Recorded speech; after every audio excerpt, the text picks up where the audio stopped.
Hi, now we'll see what are the nanotherapeutics for brain disorders or everything about treatment of brain diseases or disorder using nanotherapeutics.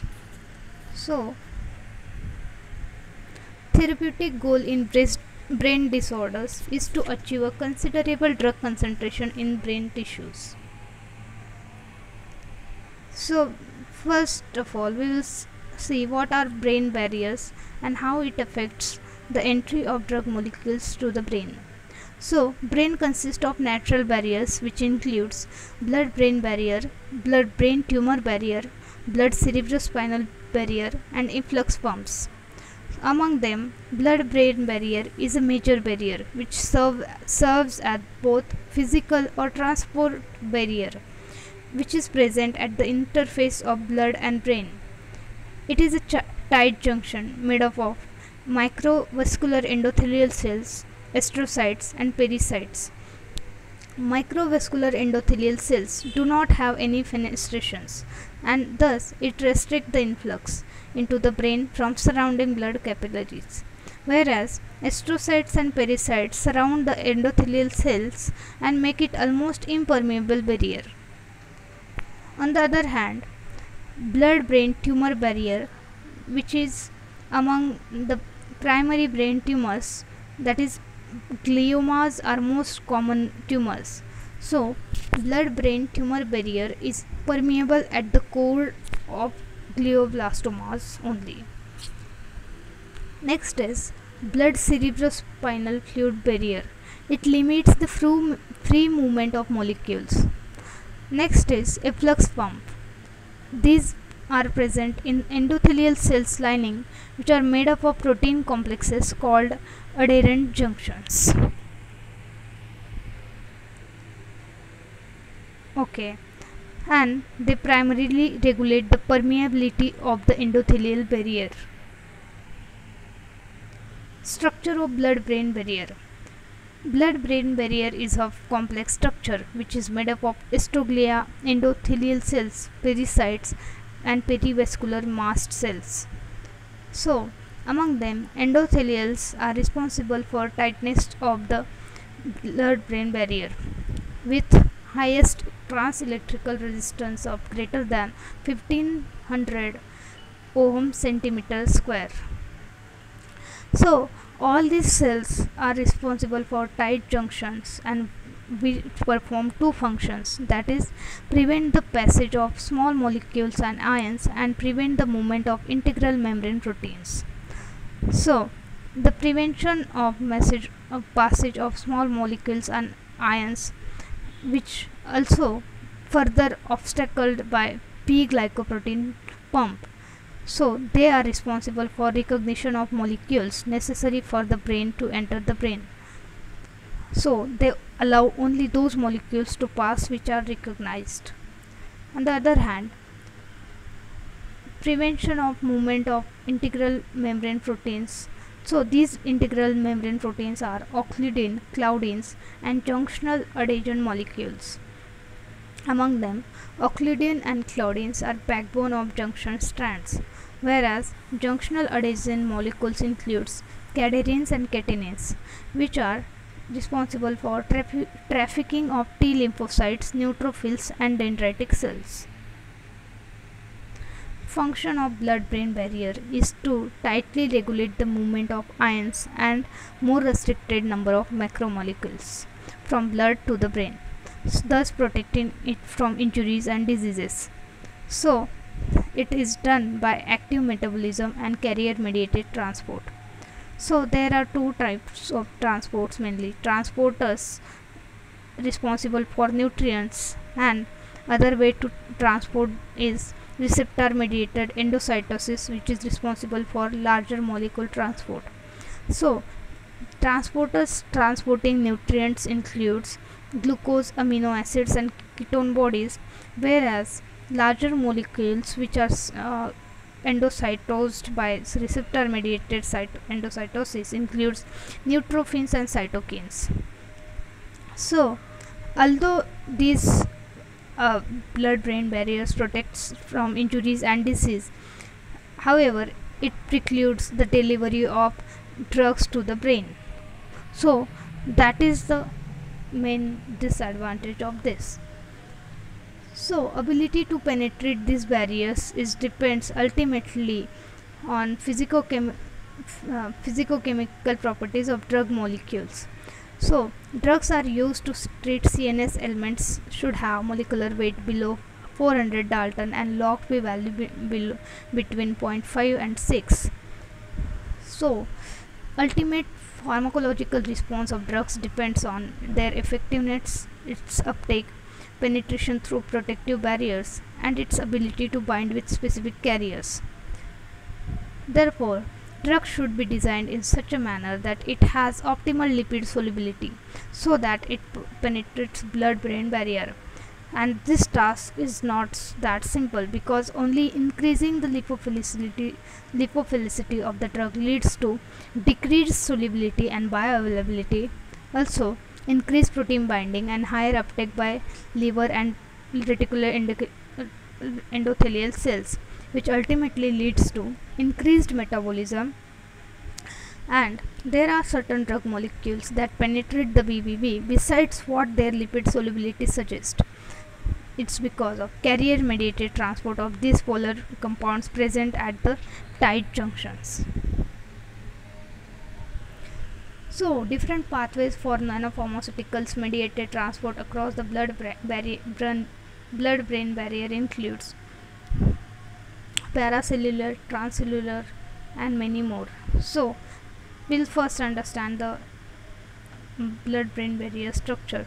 So in this upper figure I have shown that the endothelial cells are there, which are surrounded by pericytes, astrocytes, tight junctions, and we need to administer nanoparticles into the brain.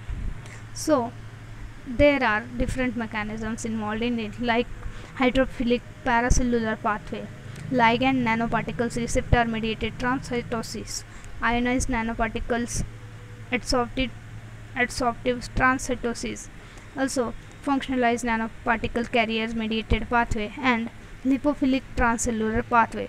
We'll see this in the upcoming slides, what for this transport, what kind of molecules to be used, or what kind of polymers or nanoparticles to be used for the effective brain delivery.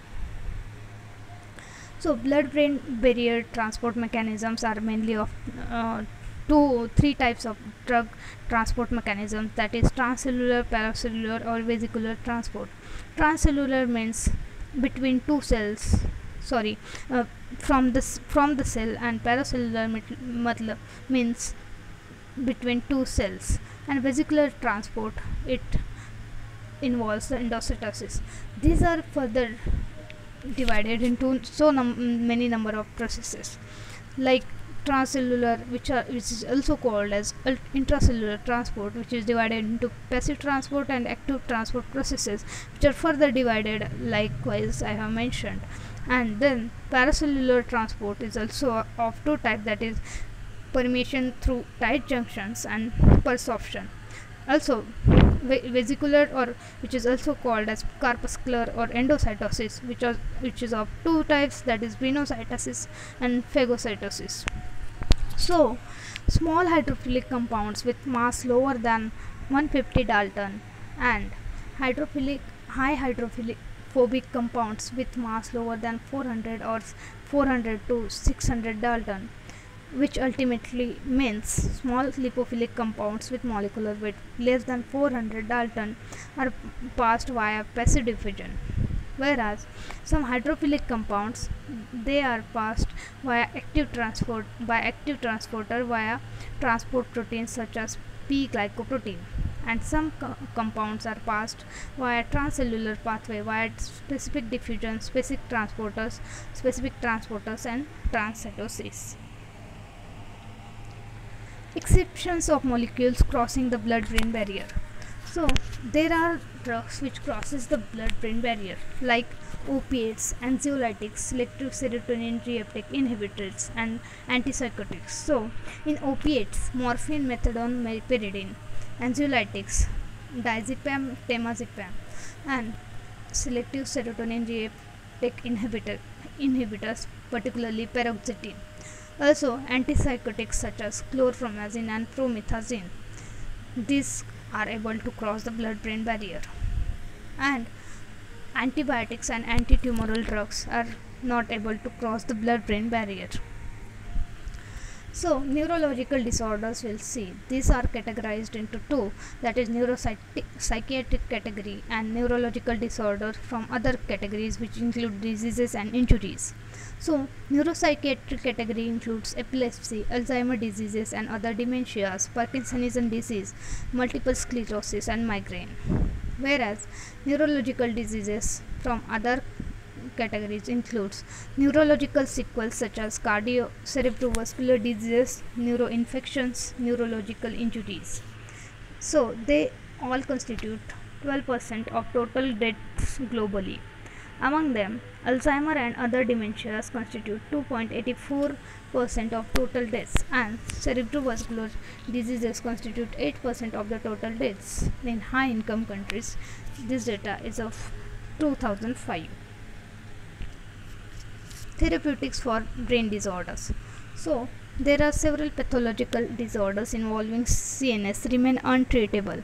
For example, neurodegeneration, genetic deficiencies, and several types of brain cancers. In neurodegeneration, specifically amyotrophic lateral sclerosis, Alzheimer's, Parkinson's, Huntington's disease, and prion disease. Whereas in genetic deficiencies, lysosomal storage disease and leukodystrophy are untreatable. Therefore, nanopharmaceuticals tailored with functional modalities in order to achieve active targeting to the brain, they have been created. So, they have been created with the mechanism of targeted drug delivery. So targeted drug delivery can be achieved by two mechanisms, that is active and passive targeting. Active by conjugating the drug molecule, and passive by incorporating, that is drug may be encapsulated or coupled. So tumors through the enhanced permeability, so they can be targeted to the tumors by enhanced permeability and retention effect. Strategies to enhance the delivery of drugs across the blood-brain barrier. So it involves invasive techniques, then coupling BBB impermeable pharmaceutical to molecules able to cross the barrier, and by chemical modification of drugs. Invasive techniques involves the osmotic opening of BBB. Coupling of BBB impermeable pharmaceutical to molecules able to cross the BBB involves receptor mediated transport, and chemical modification of drug involves physiological carrier mediated transports. So nanoparticles possibility for BBB permeant drugs to reach the brain involves physicochemical properties and biomimetic properties. Also, features of the nanoparticle vehicle will not depend anymore on the chemical structure of drug. Once you have formulated the nanoparticles, so there will not be much concern of the drug. So next we will see nanotechnology for brain drug delivery. So nanoparticles have large surface area to volume ratio. So also they have high chemical and biological stability, feasibility of incorporating both hydrophobic and hydrophilic compounds, also multifunctionalization, and they can be administered by variety of routes. So we will see multifunctionalization, what multifunctionalization means and how it is effective. Multifunctionalization increase the binding affinity, so also it carries drug payloads. So multifunctionalization is done by covalent conjugation to various ligands such as antibodies, proteins, aptamers. So multifunctionalized nanoparticles can be created, which includes maybe drug pegylated nanoparticles targeting antibody, fluorescent probe targeting aptamers, then cationic molecules targeting peptides. So this is how and drug will be functionalized. So nanothernostic is one of the approach which utilizes both diagnostics and treatment. So how nanoparticles can cross the blood-brain barrier? Crossing BBB without functionalization, adsorption-mediated transcytosis, receptor-mediated transcytosis, retrograde transport, BBB breakdown, exploiting monocyte and macrophages infiltration in the CNS. These are several approaches, so we will see them one by one.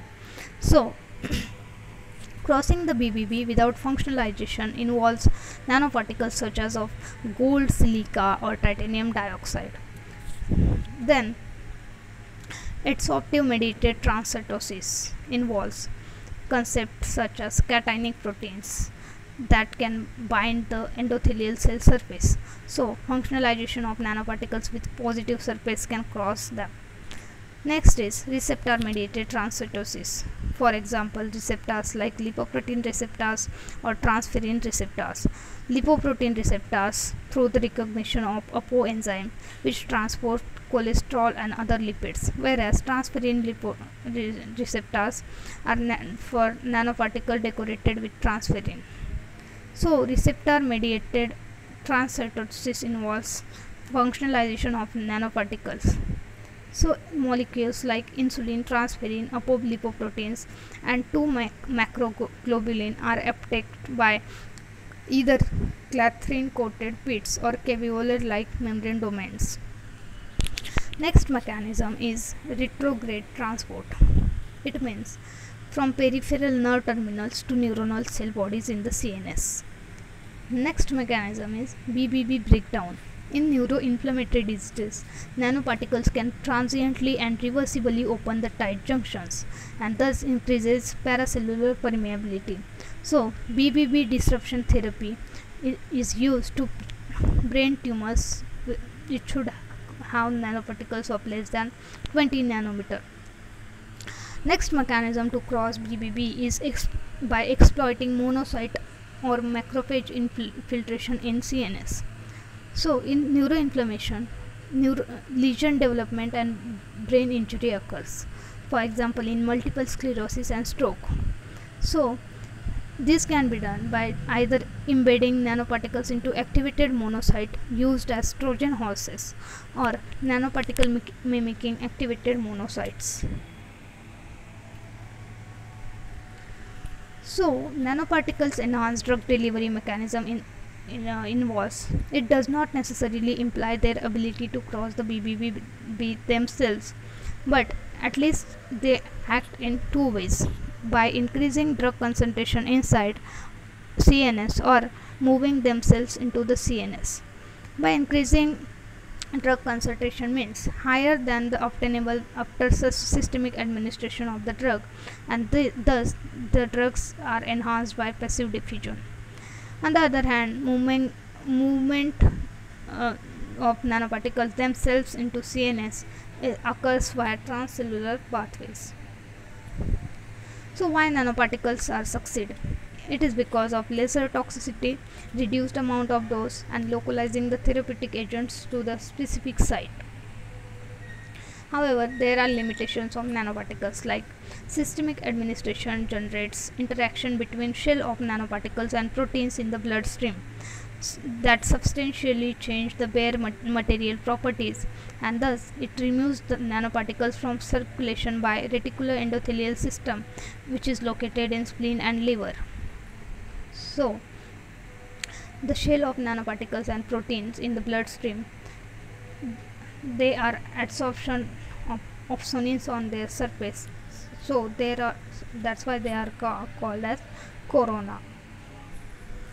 Approaches used for escaping reticular endothelial system.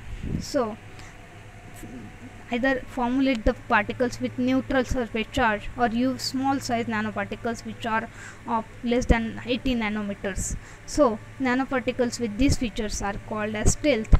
So they have the properties like they are able to avoid reticular endothelial system, also display long circulation time, stability in blood, may be functionalized to successfully target and cross the BBB.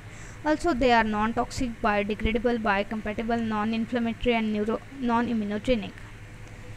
So how you will formulate the particles with neutral surface charge by coating their surface with different hydrophilic surfactants such as polysorbate or PEG, that is polyethylene glycol. Nanopharmaceutical classification on the basis of route and nanocarriers. So they can be given by various routes, but specifically intranasal, parenteral, inhalational and oral routes are main preferred routes. And there are various nanocarriers like quantum dot, dendrimer, magnetic nanoparticles, gold nanoparticles, nanoshell, liposome, micelle, nanotube, PEG, polymeric nanoparticle, nanocapsules and so on. But we will see what are specifically used for brain targeted delivery. So, factors affecting nanoparticles brain drug delivery includes effect of protein corona, size, nanoparticle diffusion inside the brain parenchyma, and blood-brain barrier alterations in neurological diseases. So, nanopharmaceuticals includes polymers, metals, inorganic elements, carbon nanotubes, dendrimers, amphiphilic material, lipids, and so on. But for nanomaterial brain delivery, mainly lipid-based nanoparticles and polymer-based nanoparticles are used. In lipid-based nanoparticles, liposomes and solid lipid nanoparticles, whereas in polymer-based nanoparticles, there are polymeric nanoparticles, polymeric micelles and dendrimers are used. So now we will see one by one. Liposomes. These are extensively studied and even FDA approved nanocarrier for brain disorders. They are first generation of nanoparticulate and constituted by one or more vesicular bilayer, that is lamellae, composed of amphiphilic lipids, which are biocompatible and biodegradable lipids present in biological membranes, and they are important component of cell membrane. Also, cholesterol can be added, which decreases the bilayer permeability and increases the stability of the liposome. So, these lipids used for the formulation of liposomes includes sphingomyelin, phosphatidylcholine and glycerophospholipids. So, liposomes are classified on the basis of size and number of lamellae into three types, that is small unilamellar vesicles, large unilamellar vesicles and multilamellar vesicles. So, small unilamellar vesicles and large unilamellar vesicles are of size differences less up to 100 nanometer and greater than 100 nanometer with one bilayer, whereas multilamellar vesicle includes size of several micrometer and many concentric lipid bilayers. They are utilized for brain drug delivery for diseases such as cerebral ischemia, delivery of opioid peptides and brain tumors. Surface modulation of liposomes involves functional proteins, peptides and polyethers for targeted drug delivery for brain diseases. So, pegylated liposomes and glutathione pegylated liposomes evades body's reticular endothelial system and facilitate enhanced drug uptake across BBB. Whereas transferrin modified liposome, TAT peptide conjugated liposome, glucose modified liposome and transferrin folate bound liposome deliver the drug across the BBB to treat multiple sclerosis. On the other hand, transferrin bound solid lipid nanoparticles and thiamine coated solid lipid nanoparticles are efficacious in the treatment of cerebral malaria.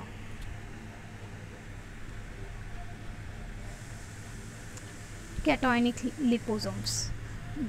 Cationic liposomes containing positively charged lipids to deliver genetic material, for example DNA, as it avoids lysosomal digestion. So they are most commonly utilized cationic lipids, for example that is DOTAP mixed with DOPE.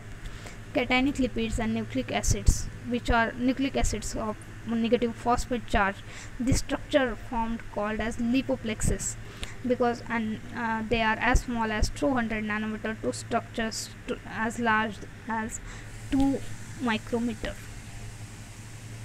Solid lipid nanoparticles.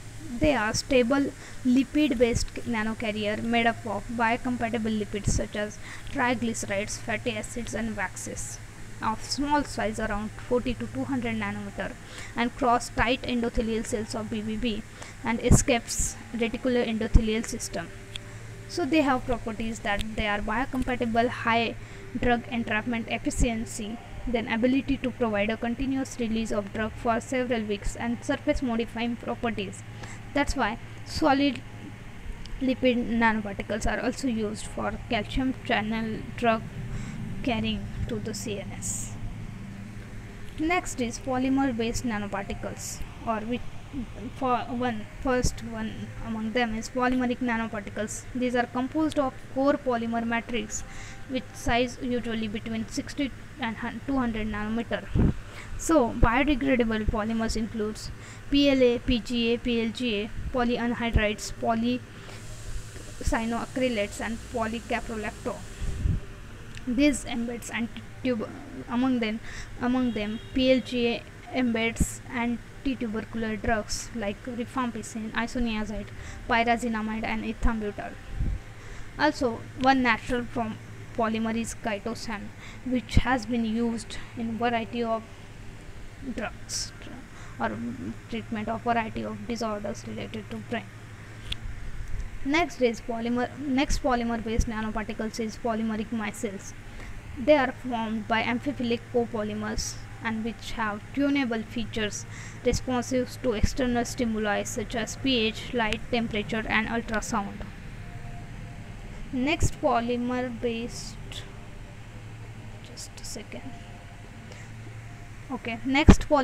nanoparticle is dendrimer. These are branched polymers, looks like tree and tightly packed in the periphery and loosely packed in the core. So these are most well known molecule for synthesis of dendrimers, and this includes PEMAM, that is polyamidoamine. So this is how there are so much to learn in this nanoparticle section. So we'll see them in the next videos.